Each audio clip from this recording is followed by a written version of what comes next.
ডিসেম্বরের প্রথমার্ধে ত্রয়োদশ জাতীয় সংসদ নির্বাচনের তফসিল ঘোষণা হবে বলে জানিয়েছেন নির্বাচন কমিশনার আবুল ফজল মোহাম্মদ সানাউল্লাহ। কমিশন সভা শেষে তিনি জানান, দল ও প্রার্থীর আচরণবিধি চূড়ান্ত করা হয়েছে। এবছরের ৩১ অক্টোবর পর্যন্ত যাদের বয়স ১৮ হবে তারা ভোট দিতে পারবেন বলে জানান তিনি। প্রধান উপদেষ্টার কার্যালয় থেকে ইসিতে চিঠি পৌঁছায় বুধবার। ভোটের সম্ভাব্য তফসিল সহ বিভিন্ন বিষয়ে বৃহস্পতিবার আলোচনায় বসেন সিইসি সহ অন্যান্য কমিশনাররা। প্রায় ৮ ঘণ্টা রুদ্ধদ্বার বৈঠক শেষে ব্রিফিং করেন ইসি সানাউল্লাহ। জানান, ডিসেম্বরের প্রথমার্ধে জাতীয় নির্বাচনের তফসিল ঘোষণা করবে ইসি। মাননীয় প্রধান উপদেষ্টা যে বক্তব্যটা দিয়েছেন সেই বক্তব্যটায় সারাংশ এখানে তুলে ধরা হয়েছে যে ফেব্রুয়ারি মাসে রমজান শুরুর আগে নির্বাচন করার ব্যাপারে আমাদেরকে প্রস্তুতি নিতে বলা হয়েছে। আমাদের পক্ষ থেকে ঘোষণাটা আসবে 2 মাস আগে, আনুমানিক যেদিন আমরা শিডিউল ঘোষণা করব। তো আপনারা ধরেই নিতে পারেন এই শিডিউল ঘোষণার কাজটা আমাদের ডিসেম্বর মাসের প্রথম অর্ধেই আপনারা পাবেন। ৩১ অক্টোবর পর্যন্ত যাদের বয়স ১৮ বছর হবে এবং ভোটার তালিকায় অন্তর্ভুক্ত হতে পারবেন তারা ভোটাধিকার প্রয়োগের যোগ্য হবেন। ভোটার তালিকা আইনেও আমরা সামান্য সংশোধন প্রস্তাব করেছিলাম, যেটা আমাদের উপদেষ্টা পরিষদ অ্যাপ্রুভ করেছে। ফলশ্রুতিতে এখন আমরা বছরের মাঝখান থেকেও আপনার ভোটারদেরকে নিতে পারবো। সো নবীন ভোটারদের জন্য এটা একটা সুখবর।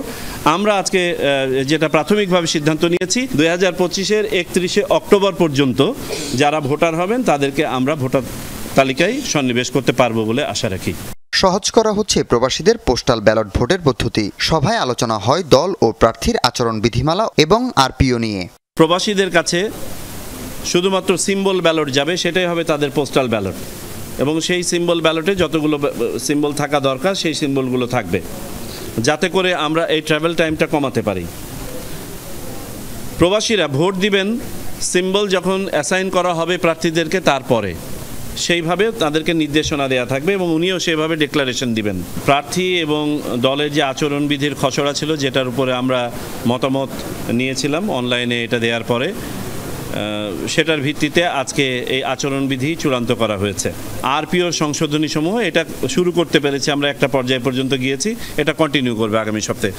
নির্বাচনে এআই এর ব্যবহারে আসছে কঠোর নিষেধাজ্ঞা। ভোটের দিন ব্যবহার করা যাবে না ড্রোন বা কোয়াডকপ্টার। আমরা আমাদের সহযোগী যেসব সংস্থা আছে এবং প্রতিষ্ঠান। হাসিবুল করিম বিজয়, যমুনা নিউজ, ঢাকা। অন্তর্বর্তীকালীন সরকারের দ্বিতীয় অধ্যায়ের যাত্রা শুরু হয়েছে। আর এই অধ্যায়ের মূল লক্ষ্য উৎসবমুখর পরিবেশে অবাধ, সুষ্ঠু ও নিরপেক্ষ নির্বাচন উপহার দেয়া। সচিবালয়ে উপদেষ্টা পরিষদের বৈঠকে কথা বলেন প্রধান উপদেষ্টা ডক্টর মোহাম্মদ ইউনূস।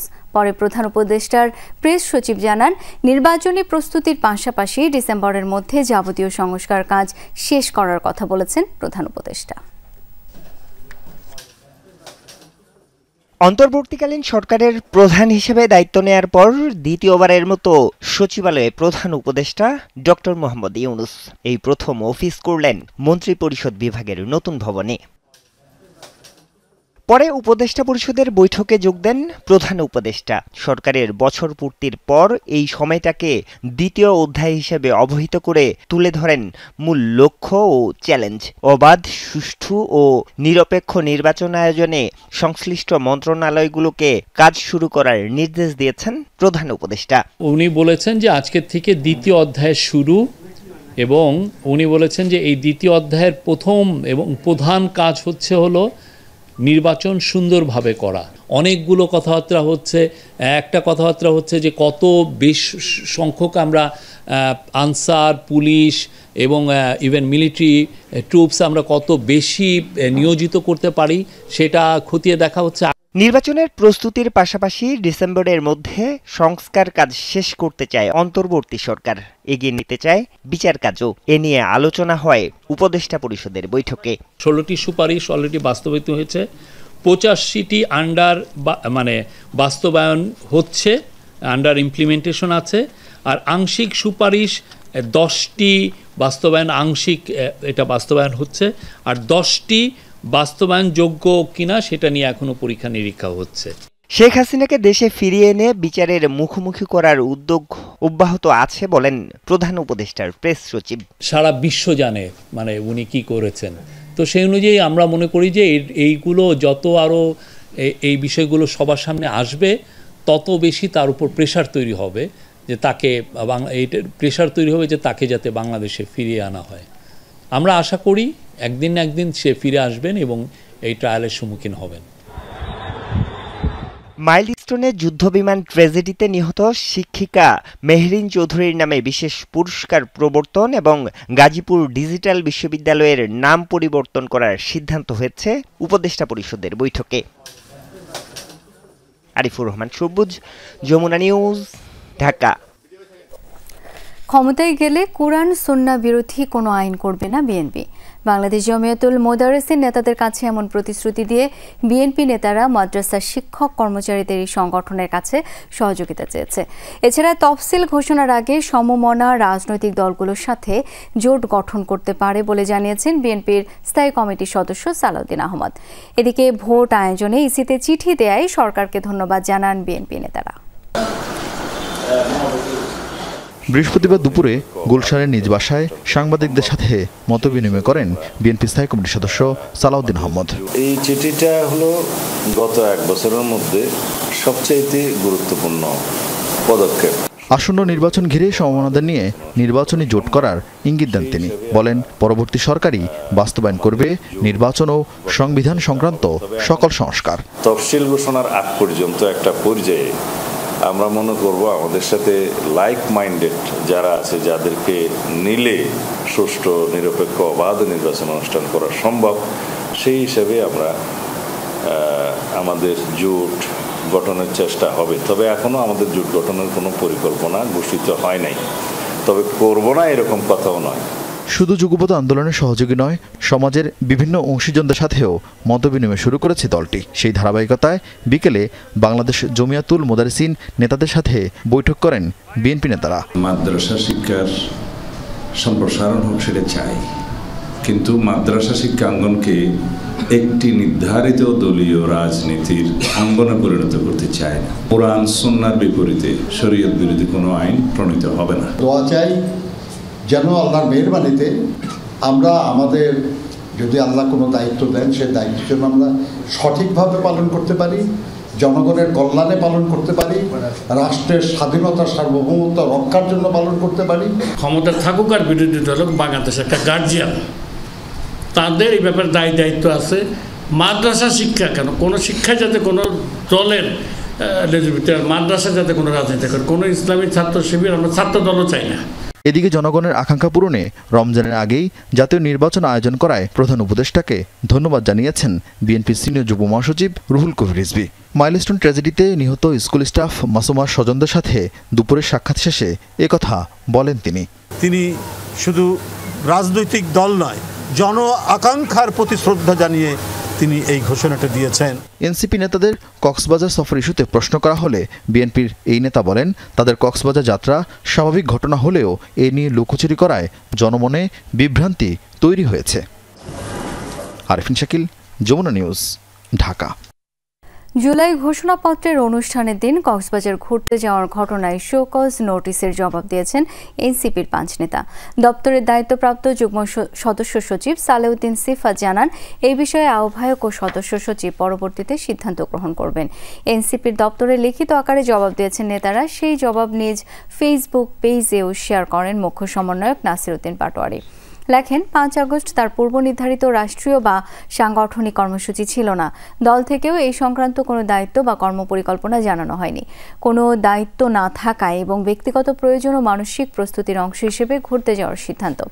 নোটিশের জবাবে হাসনাত আবদুল্লাহ লিখেছেন, জুলাই ঘোষণাপত্রের চূড়ান্ত খসড়ায় এমন কিছু কথা আছে যা অভ্যুত্থানের আকাঙ্ক্ষার সঙ্গে সামঞ্জস্যপূর্ণ নয়। এছাড়া 4 আগস্ট সন্ধ্যায় জানতে পারেন আন্দোলনের আহত ও নেতৃত্বদানকারী অনেককে ওই অনুষ্ঠান থেকে সম্পূর্ণভাবে বাদ দেওয়া হয়েছে। এসব কারণে তিনি ব্যক্তিগতভাবে অনুষ্ঠানে অংশ না নেয়ার সিদ্ধান্ত নেন। তিনি মনে করেন এনসিপির উচিত ছিল গোয়েন্দা সংস্থা ও অসৎ মিডিয়ার বিরুদ্ধে দৃঢ় ব্যবস্থা নেয়া। তার পরিবর্তে পার্টি এমন ভাষায় তাদের বিরুদ্ধে শোকজ প্রকাশ করেছে যা মিথ্যা অভিযোগ ও ষড়যন্ত্র তত্ত্বকে উস্কে দিয়েছে। নির্বাচনের সময় ঘোষণাকে জামায়াত ইতিবাচক হিসেবে বিবেচনা করছে, তবে প্রয়োজনীয় সংস্কার ছাড়া নির্বাচন দিলে সেটা জনগণের সঙ্গে প্রতারণা করা হবে, এমন মন্তব্য করেছেন দলটির সেক্রেটারি জেনারেল অধ্যাপক মিয়া গোলাম পরোয়ার। বিকেলে জাতীয় প্রেস ক্লাবে এক আলোচনা সভায় এমন মন্তব্য করে বলেন, নির্বাচনের আগে জুলাই সনদ বাস্তবায়ন করতে হবে এবং এই সনদের ভিত্তিতে নির্বাচন দিতে হবে। শিক্ষক ও ছাত্রদের অবদান জুলাই ঘোষণায় উল্লেখ করা হয়নি, এমন মন্তব্য করে গোলাম পরোয়ার বলেন, জুলাই ঘোষণা শতভাগ পূরণ হয়নি।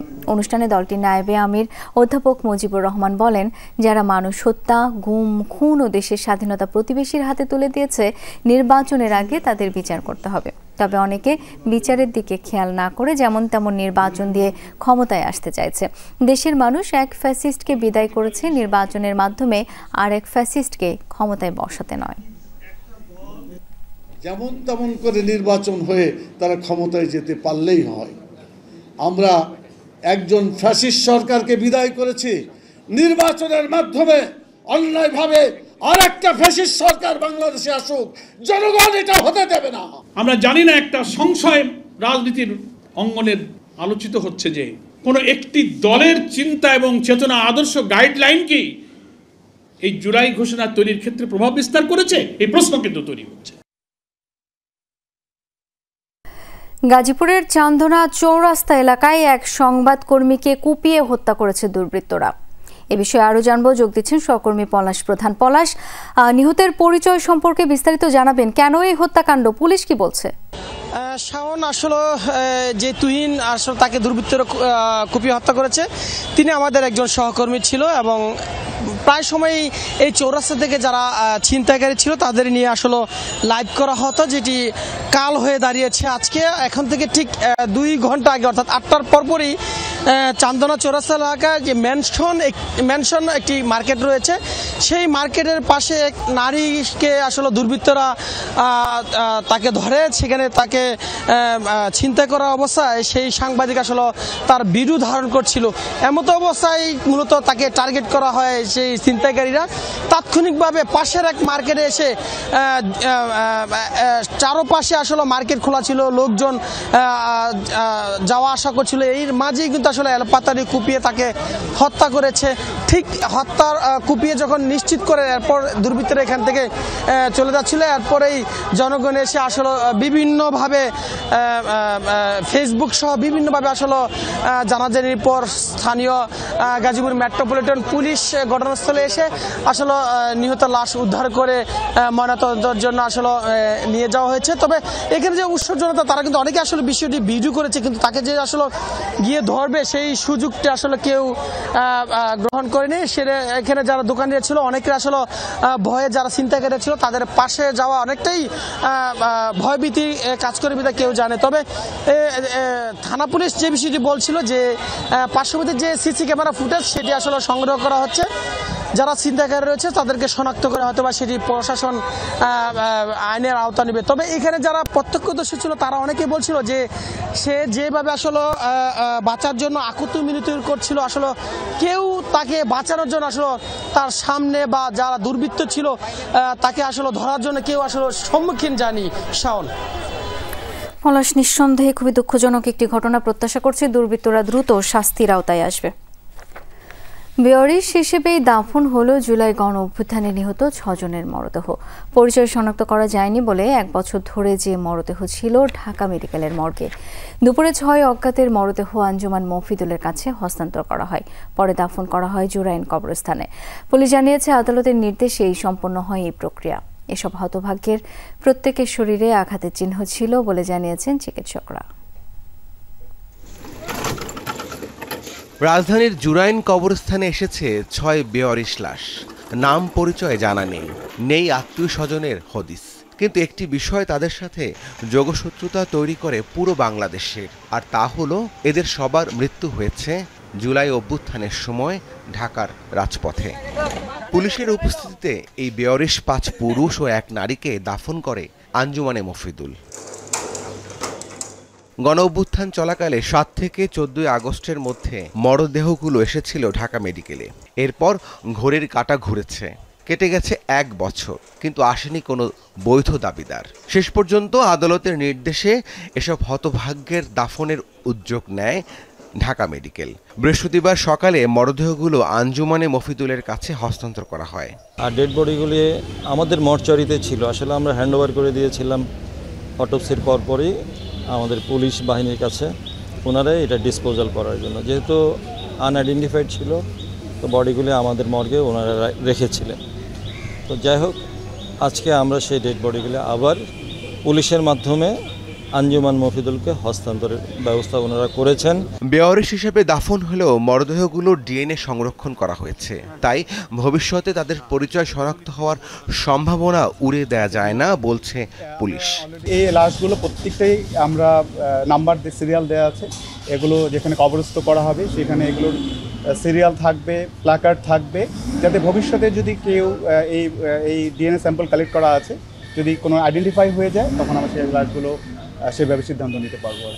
রাজধানীর পল্টন ও যাত্রাবাড়ি থেকে উদ্ধার হয়েছিল এসব মরদেহ। এদের মধ্যে 5 জনের মৃত্যুর কারণ আঘাতজনিত এবং 1 জন মারা যান শটগানের আঘাতে। রাব্বি সিদ্দিকী, যমুনা নিউজ, ঢাকা। জুলাই গণ অভ্যুত্থানে আশুলিয়ায় 6 আন্দোলনকারীর মরদেহ পোড়ানোর ঘটনায় হওয়া মানবতা বিরোধী অপরাধের মামলায় আনুষ্ঠানিক অভিযোগ গঠনের প্রসিকিউশনের শুনানি শেষ হয়েছে। আগামী 13 আগস্ট এই মামলায় আসামি পক্ষে শুনানি অনুষ্ঠিত হবে। একই দিন রামপুরায় 2টি হত্যা এবং কার্নিশে ঝুলে থাকা ব্যক্তিকে গুলি করার মামলায় সাবেক ডিএমপি কমিশনার হাবিবুর রহমান সহ 5 পুলিশের বিরুদ্ধে আনুষ্ঠানিক অভিযোগ দাখিল করেছে প্রসিকিউশন।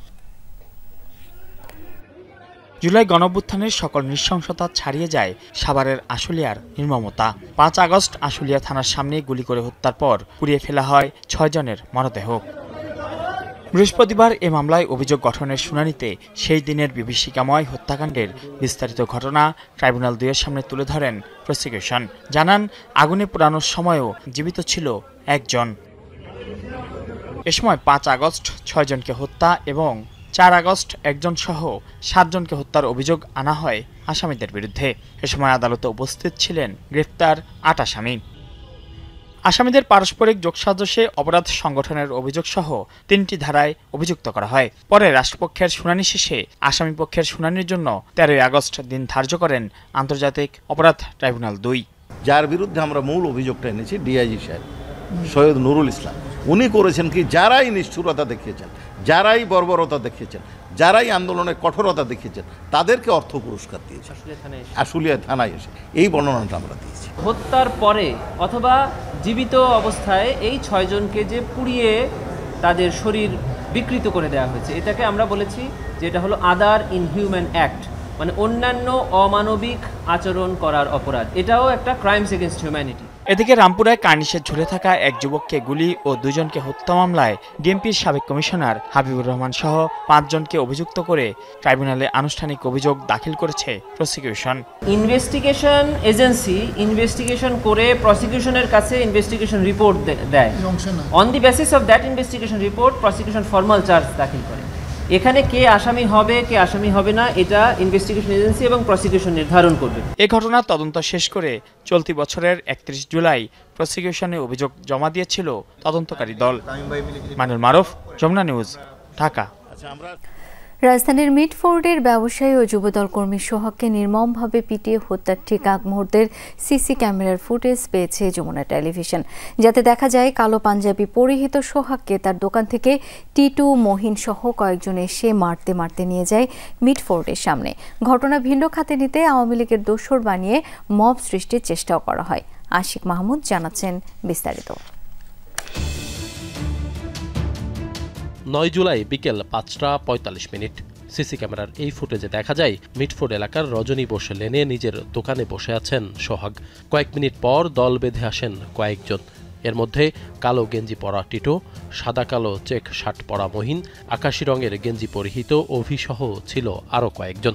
এ সময় কথা কাটাকাটির এক পর্যায়ে সোহাগকে উপর্যুপরি আঘাত করতে থাকে সবাই।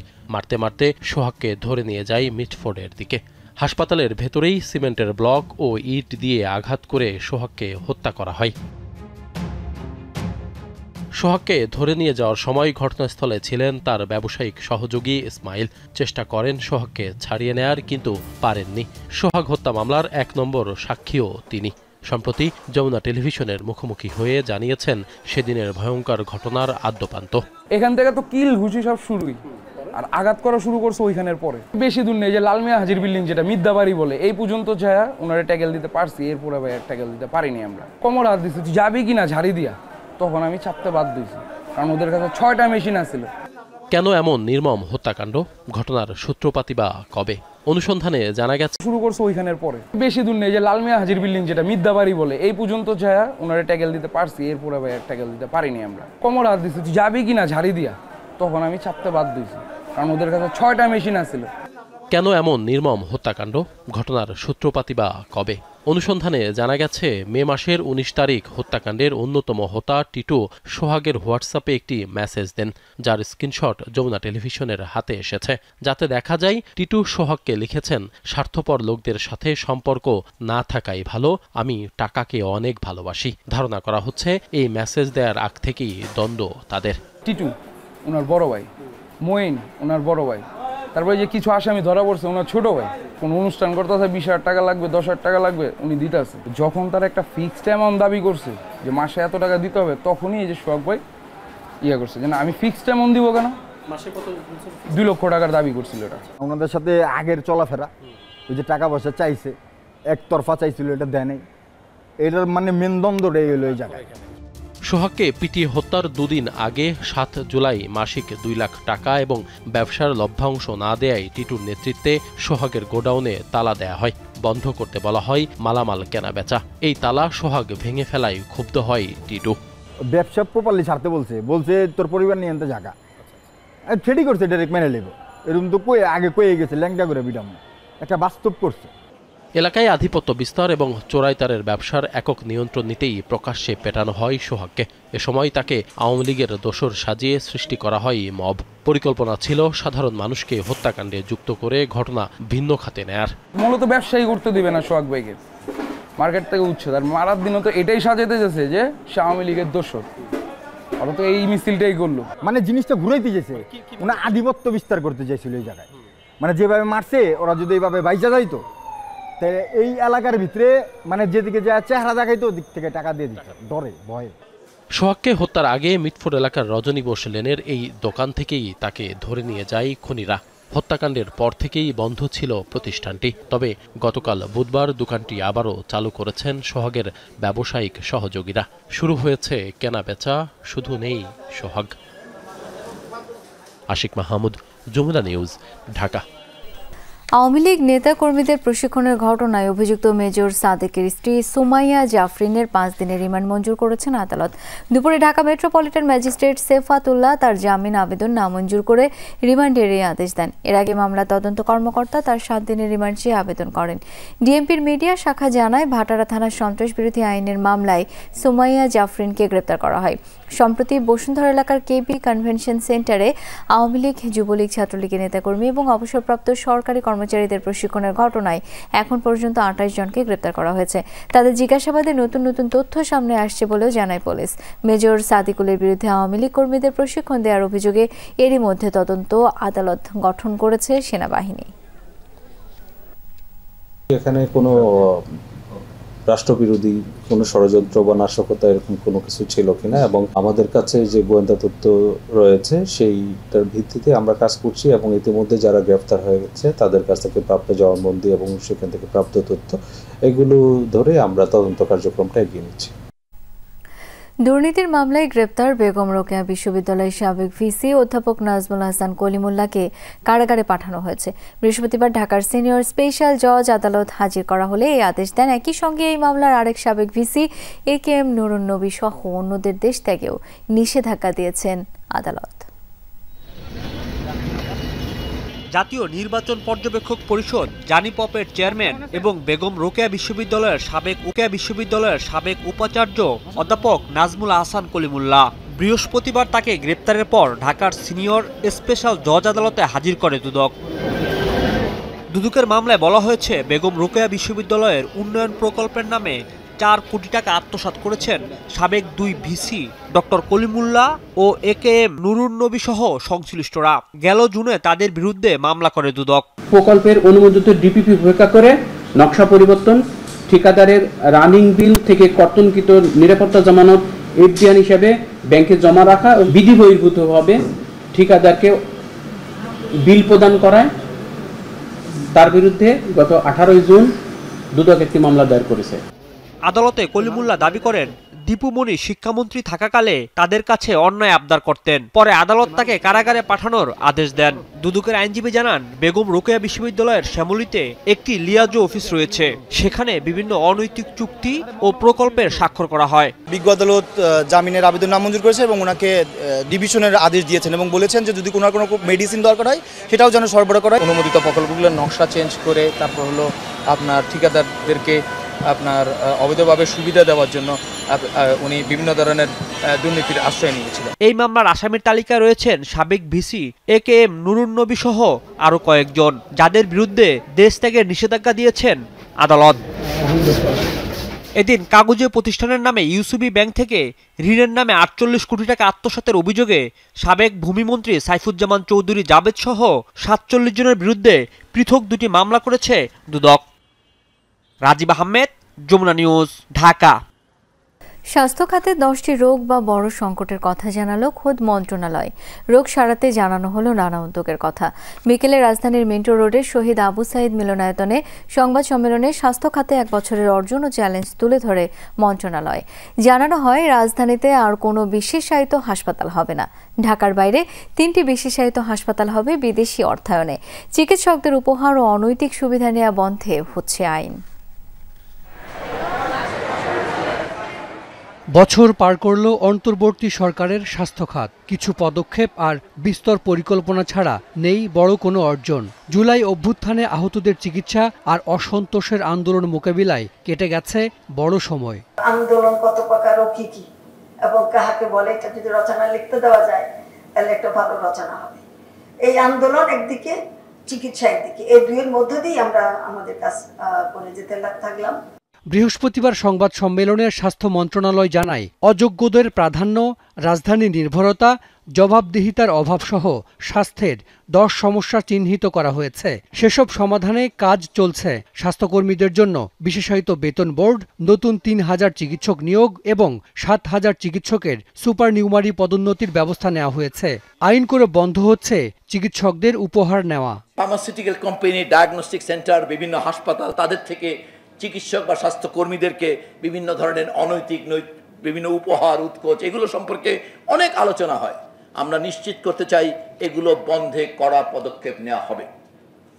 এই ধরনের জিনিস বন্ধ করার জন্যে পৃথিবীর বিভিন্ন দেশে আইন আছে, সেগুলো পর্যালোচনা করা হয়েছে এবং সেগুলোর অনেকে খসড়া আইন আমরা প্রণয়ন করেছি।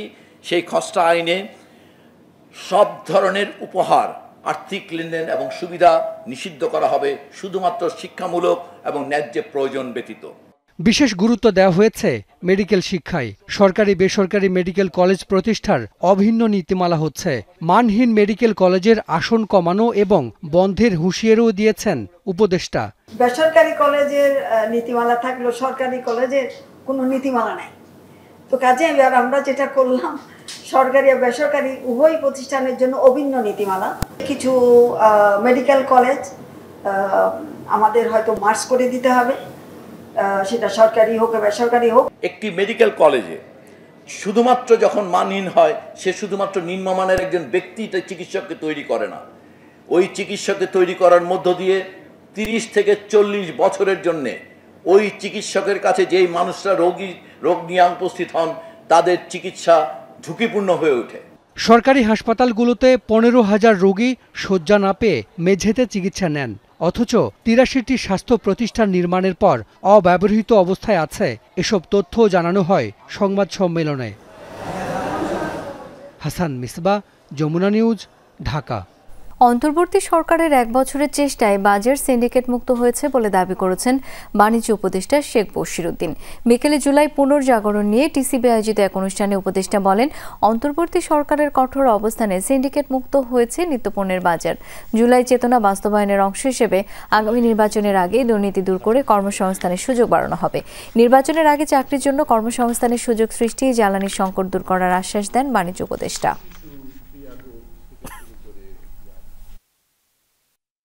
আমরা বাজার ব্যবস্থায় সিন্ডিকেশনকে নির্মূল করতে সক্ষম হয়েছি। আমরা টিসিবির কার্যক্রমকে অন্তর্ভুক্তমূলক করতে পেরেছি।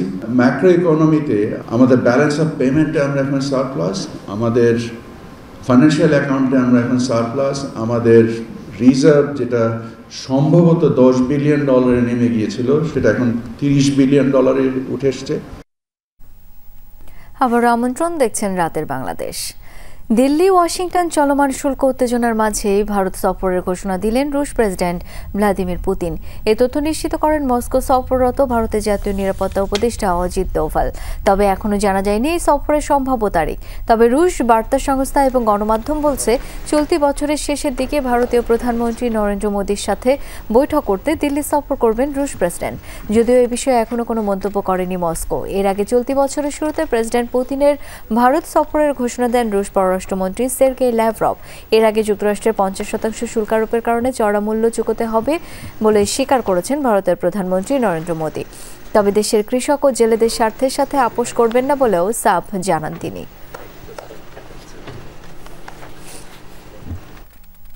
সম্পূর্ণভাবে গাজা দখলের পরিকল্পনা প্রকাশের পর থেকেই নানামুখী সংকটে পড়েছেন বেনিয়ামিন নেতানিয়াহু। জোট শরিকদের একাংশ তার সিদ্ধান্তকে সমর্থন জানালেও আরেক পক্ষ করছে তীব্র বিরোধিতা। এদিকে গাজায় অভিযান বন্ধের দাবিতে তেল আবিবে এখনও চলছে গণবিক্ষোভ। উপত্যকা দখলের সিদ্ধান্তকে আত্মঘাতী আখ্যা দিচ্ছেন বিক্ষোভকারীরা। যুদ্ধ চালিয়ে যেতে রাজি নয় আইডিএফও। ইসরায়েলের সিকিউরিটি ক্যাবিনেটে প্রধানমন্ত্রী বেনিয়ামিন নেতানিয়াহুর গাজা দখলের পরিকল্পনা অনুমোদন পাওয়ার আগেই এর তীব্র বিরোধিতায় সরব ক্ষমতাসীন জোটের শরিকরাই। ক্ষুব্ধ দেশটির অনেক সাধারণ মানুষ। গাজায় অভিযান ইস্যুতে বিভক্তির জেরে আবারও ভেঙে যাওয়ার শঙ্কায় লিকুদ পার্টির নেতৃত্বাধীন জোট সরকার। একদিকে কট্টর ডানপন্থী ইতামার বেন গাভিরের ওৎসমা ইয়েহুদিত, বেজালেল স্মোট্রিচের রিলিজিয়াস সায়োনিজম এবং লিকুদ পার্টির বড় একটি অংশ অবস্থান নিয়েছে সম্পূর্ণভাবে গাজা দখলের পক্ষে। অন্যদিকে আলট্রা অর্থোডক্স ইহুদিদের দুটি দল শাস ও ইউনাইটেড টোরা জুডাইজম আর কোনো হারেদি যুবককে যুদ্ধে পাঠাতে রাজি নয়। কিন্তু গাজায় অভিযান চালিয়ে যাওয়ার জন্য তাদেরকে আইডিএফে যোগ দিতে বাধ্য করছেন নেতানিয়াহু। এ নিয়ে বহুদিন ধরেই চলছে দ্বন্দ্ব। জোটের বিভক্তির পাশাপাশি সাধারণ জনগণের তোপের মুখেও পড়ছেন ইসরায়েলি প্রধানমন্ত্রী। তার গাজা দখলের পরিকল্পনার বিরোধিতা করে বিক্ষোভ করছেন অনেকে। অভিযোগ, জিম্মিদের দ্রুত ফিরিয়ে আনার পরিবর্তে উল্টো তাদের জীবনকে আরও ঝুঁকির মুখে ফেলে দিচ্ছেন নেতানিয়াহু। নিরীহ ফিলিস্তিনি শিশুদের না খাইয়ে মৃত্যুর কোলে ঠেলে দেওয়ার সমালোচনাও করেন তারা। পুরো গাজা দখলের এই পরিকল্পনার একটাই অর্থ, তা হলো জিম্মিদের মৃত্যু, ফিলিস্তিনিদের মৃত্যু এবং ইসরায়েলি সৈন্যদের মৃত্যু। তারা আমাদের সৈন্যদের হত্যা করতে এবং হত্যার শিকার হতে পাঠাচ্ছে। সরকারের গাজা দখলের সিদ্ধান্তের বিরোধিতা করতে আমরা এখানে এসেছি। 22 মাস ধরে ধ্বংসযজ্ঞ চালিয়ে দুর্ভিক্ষ তৈরির পর তারা এখন বলছে গাজা দখলই একমাত্র সমাধান। গাজা সম্পূর্ণ দখল নিয়ে ইসরায়েলি সেনাবাহিনীর মাঝেও দেখা দিয়েছে চরম অসন্তোষ। টানা যুদ্ধের ধকলে ক্লান্ত সেনারা। এছাড়াও আইডিএফ প্রধান ইয়াল জামিরের দাবি, জিম্মিরা অবস্থান করছে এমন এলাকায় সেনা প্রবেশ করলে মারাত্মক হুমকির মুখে পড়বে এসব জিম্মিদের জীবন। প্রধানমন্ত্রী ও আইডিএফ প্রধানের টানাপোড়েন রূপ নিয়েছিল বাকবিতণ্ডায়ও। রেজবানা সাইমা, যমুনা নিউজ। এএফসি অনূর্ধ্ব 20 নারী ফুটবল বাছাইয়ের খবর। নিজেদের দ্বিতীয় ম্যাচে শুক্রবার পূর্ব তিমুরের বিপক্ষে মাঠে নামে বাংলাদেশ অনূর্ধ্ব 20 নারী ফুটবল দল। নিউ লাওস জাতীয় স্টেডিয়ামে ম্যাচ শুরু হবে বিকাল 3:30টায়। এর আগে নিজেদের প্রথম ম্যাচে ফিফা র্যাঙ্কিংয়ে 21 ধাপ এগিয়ে থাকা স্বাগতিক লাওসকে 3-1 গোলে হারিয়ে আসর শুরু করেছে বাংলাদেশ। উজ্জীবিত বাটলা শিশুদের সামনে এবার তুলনামূলক দুর্বল প্রতিপক্ষ পূর্ব তিমুর, যাদের বিপক্ষে জয় দিয়ে গ্রুপ চ্যাম্পিয়ন হওয়ার আত্মবিশ্বাস বাড়াতে চায় বাংলাদেশ। কারণ শেষ ম্যাচে লড়তে হবে শক্তিশালী দক্ষিণ কোরিয়ার বিপক্ষে। ম্যাচের আগের দিন জিম ও সুইমিং সেশনের সময় পার করেছে সাগরিকা মুনকেরা। আসরে গ্রুপ চ্যাম্পিয়ন হলে মিলবে থাইল্যান্ডে অনুষ্ঠিতব্য চূড়ান্ত পর্বের টিকিট। অবশ্য গ্রুপ রানার্স আপ হলেও থাকবে সুযোগ।